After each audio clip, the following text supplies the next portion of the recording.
Hey guys, welcome back to another episode of Don't You Dare Mix That Up. I'm your host.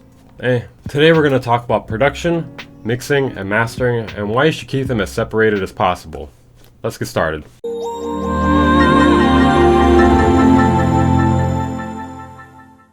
so I'm going to explain what each of these things are before I talk about why I think they should be separated. It'll make more sense that way. Anyways, before jumping in, let's talk about pre-production. Well, it's this thing that people used to do where they used to plan before they went into the studio. They would come up with a plan for what they're going to do in the production stage. But a lot more people are recording at home now, thanks to the creation and optimization of the home studio. So that has made the pre-production stage kind of a thing of the past. Or at least made them kind of blend together more than they used to be.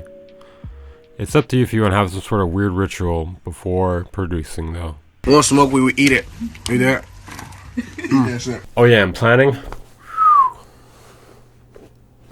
What the hell's planning? So we're just going to skip that today, seeing as my demographic is mainly producers, without large studios. But it's knowledge that's worth knowing. At least apparently that's what this book says. Music production is the process of overseeing the creation of a song or an album. This can be as hands-on or as hands-off as it needs to be, or as the producer wants to be.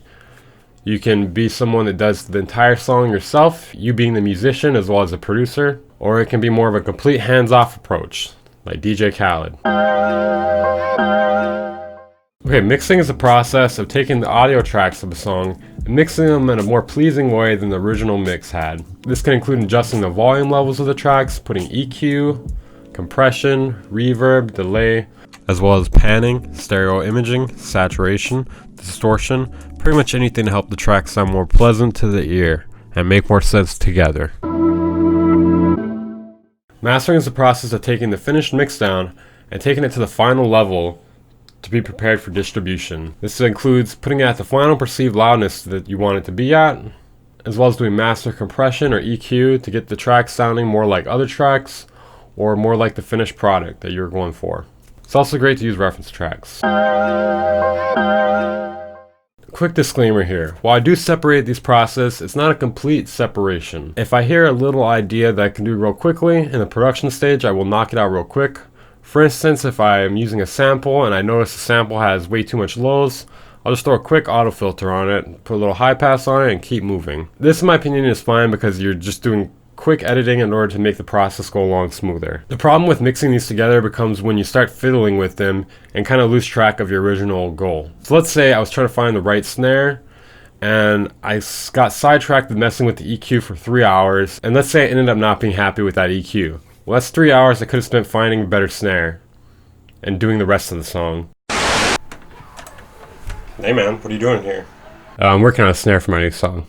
6.5 hours later. Still working on the same song? Oh no, I'm still working on the snare. Now, the original reason these processes used to be separated was because they used to be handled by different people. Well, except for pre-production and production, that is. But typically, the mixing and mastering engineer was not also the producer. That is something that has changed in the last decade or two, for sure though. My best guess is because there's a lack of money in the industry and it requires people to put on as many hats as possible in order to get the product out there. So it has become pretty common for a lot of producers to wear multiple hats. Another reason to keep these separated is it'll keep you from getting mixed up. Each process has hundreds, if not thousands of options. And the more we can limit these, the less options we'll have to make, and therefore the less mistakes we can make. This is especially helpful as a beginner as you're not as familiar with these tools yet. You're still learning what they do. This is a bit tied into other thing, but the problem solving gets much easier when you split the processes up. You're saving yourself a lot of potential energy as well as a lot of potential energy from your computer. There's no point putting all these specific EQs early on into the production when you're most likely going to have to change them later on in the mix. Trying to blend these processes together is the leading reason why people might spend 6 hours shaping a snare in the production process, still working on their drums 6 hours later. Just pick a snare that's close and keep it moving, in my opinion. Fuck it, no opinion. Just keep it moving. That's all I have for you today, guys. Hopefully that was helpful. I'm your host, Weaver Beats, and maybe this will give you guys a little more context why sometimes I'll mention this concept in my videos. Make sure to subscribe if you want to learn about music production tips and tricks. Once, maybe sometimes twice a week. I do reviews as well of VSTs. I'll stream 3 times a week, Tuesday, Thursday, Saturday, and also check out my Discord. I'll see you guys. No, seriously, I'll see you. I'll be outside your house with binoculars. Bye. Gang Incorporated.